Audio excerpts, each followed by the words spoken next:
The voice of truth is going to talk to you from inside. From outside, you're going to see evidence to what that you heard inside.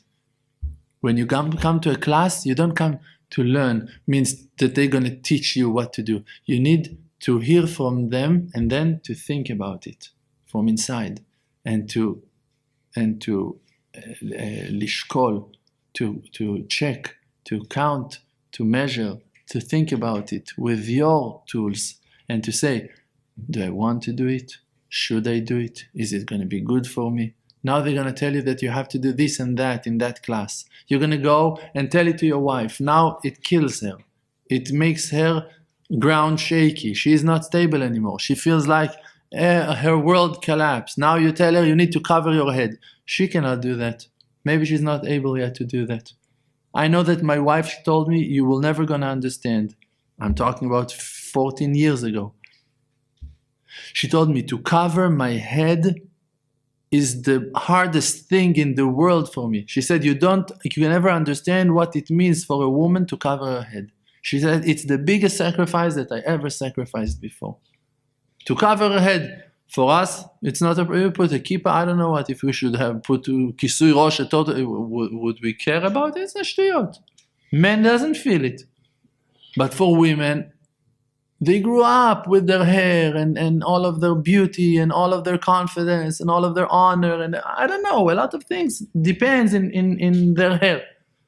And the Torah is saying, cover it, hide it. No one allowed to see it. You don't know what you just told her to do. For you, it's a mitzvah.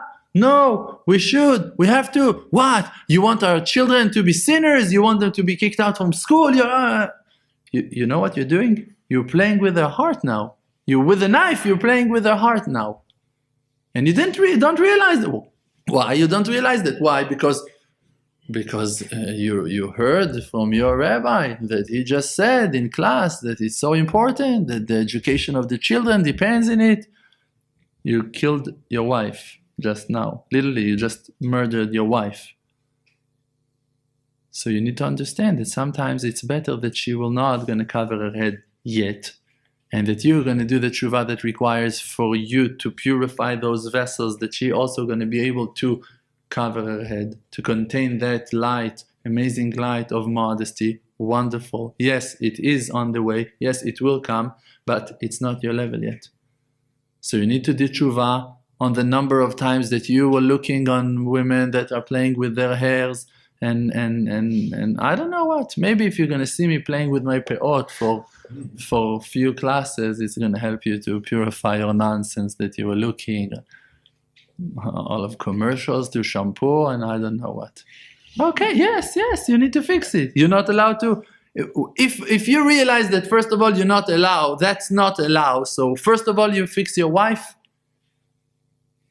That's your conclusion. You learned, which halacha you learned? You learned halacha that women need to cover their heads. What it means from two sides. One side, that women are not allowed to expose their hair. Second, that men are not allowed to see women's hair. Okay, two things. Why your first conclusion is that your wife needs to cover her hair? Why? Why your first conclusion will not going to be that you will not going to stare at women's hair anymore? Why? That? No, you cannot do that. That's impossible. You want me to walk with my eyes closed in the street? Maybe for her to cover her head is even worse. You don't know what she needs to do now. No, because for you it's not a problem to cover your head. It's also not true. But it's easier for you to kill. Okay, I'm going to fulfill my obligation by shooting my horse and I'm going to keep on walking. That's not the way. It's not what God wants from you.